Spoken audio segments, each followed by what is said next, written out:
having Jordan Love, and just how he progressed throughout the season, and the type of quarterback that he's going to be. So I'm just excited for it. The jumps that he's going to make next season is going to be good. What is packing with you, YouTube? Cage TV back with another vid, you dig? And let's get into this shit. Let's talk about Rashan Gary. Now, I was I was real high on this guy, you know, coming to the Green Bay Packers. I looked at him as a super duper pass rushing threat. Knew he was kind of one dimensional coming from Michigan. Like I said, just evaluating Rashan Gary.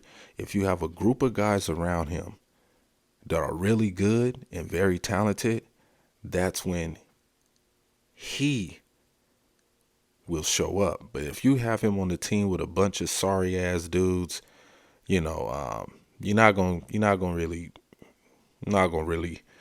hear anything spectacular about Rashan Gary. Like you hear with Micah Parsons, like you hear with Max Crosby, like you hear with T.J. Watt. And I could go on and on and on about a few of the pass rushers in the NFL that are, you know, outshining Rashan. Now, of course, Rashan has played with some mediocre defensive coordinators, with Mike Pettin and previously Joe Barry. And, you just look at his stats, and it's like these guys have him limited. It's like he's being limited on plays. They're not even letting him play. They not letting Rashan Gary play, man. Of course, he had the injury where he didn't finish out the season, and it's just I don't get it, man. I do not get it. 2019, when he got drafted, he only played 23.4% of the snaps. This is your rookie now, your first round pick that you drafted at the 12th spot in the first round. You only let him play 23.4% of the snaps his first season. Let's move on to 2020.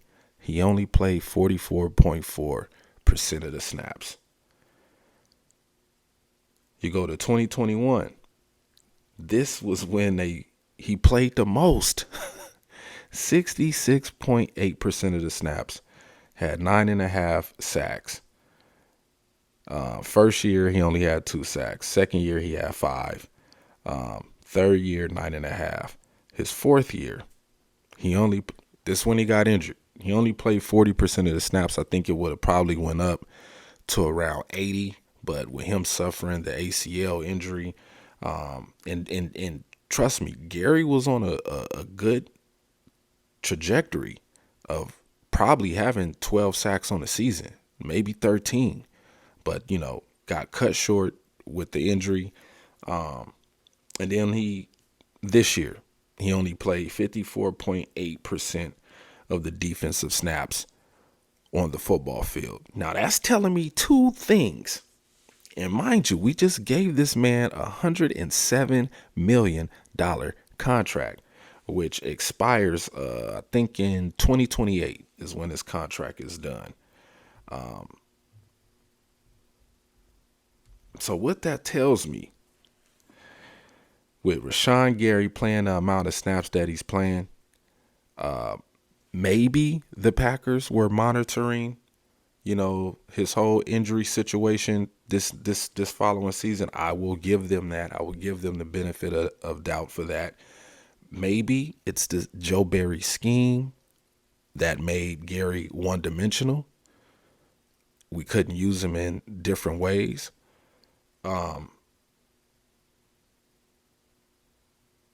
Or he just wasn't winning on the snaps he was given to play. So it could be all three. It could be one of the three. It could be two things out of three. But one thing's certain, he has to live up to this contract. Now, this next season coming in, we have to see Gary have some growth. He's going on his 6 years with the Green Bay Packers, and this man hasn't recorded double-digit sacks yet. Now, and I know y'all look at all of his Instagram videos and he's showing you his hand technique and he's doing all of the workouts and all of that, but it's not translating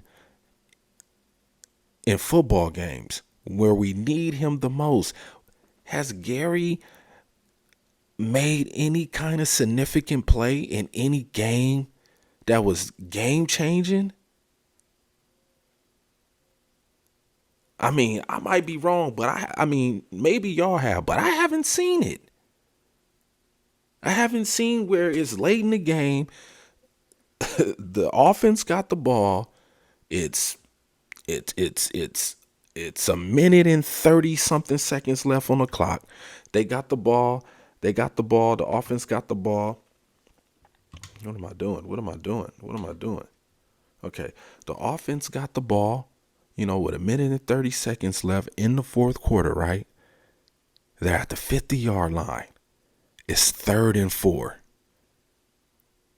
Have we seen Rashan Gary sack the quarterback for a 7-yard loss, maybe 8-yard loss, 10-yard loss, taking him out of field goal range?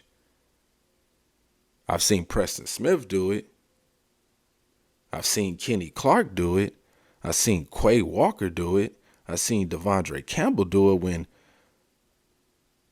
he was A1. But we haven't seen it from Rashan Gary. So a lot of Packer fans that watch this video, y'all might be like, man, why you talking about Rashan? Rashan. I think he made a Pro Bowl one year, if I'm not mistaken. So, hey, golf clap for that. I want to see more, man. I want to see more. So whoever the next defensive coordinator that come kicking down the door in Green Bay, get that guy. Rashan Gary. Get this guy right here. Rashan Gary, this guy right here, make him a Pro Bowler. I want to see double-digit sacks out of this man next year. We got to get the production, man. We just got to get it out of him. 6 years. 6 years, and he just got $107 million contract. Now, Rashan, I think you are a hell of a player, man. A hell of a player. But did we go wrong by not getting Aiden Hutchinson, even though he was, high draft pick, whatever? But I want to see more. I want to see more. And we're going to have more videos like this, calling out specific players on the Green Bay Packers that need to fucking step up next year. And Rashan is one of them. You one of the big dogs, man. You a veteran now. You a vet. Ain't no more rookie deal. That shit over. We need to start seeing veteran-like stats out of Rashan Gary. Double-digit sacks. I don't want to see at least 75 tackles next year. This fucking low balling around in the 40s, hanging around in the 30s. No, man. Step the game up a notch.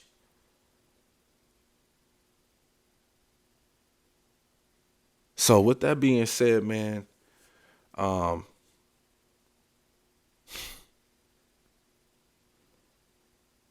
I did a video about this when I was screaming, who are we? What kind of identity do we have after we gave this man a contract? What was the purpose behind this contract? Because $107 million tell me that y'all got a whole lot of faith in this man. And if y'all giving him $107 million, then he better show some $107 million production on the field next year. That's all I ask. That's all I'm asking.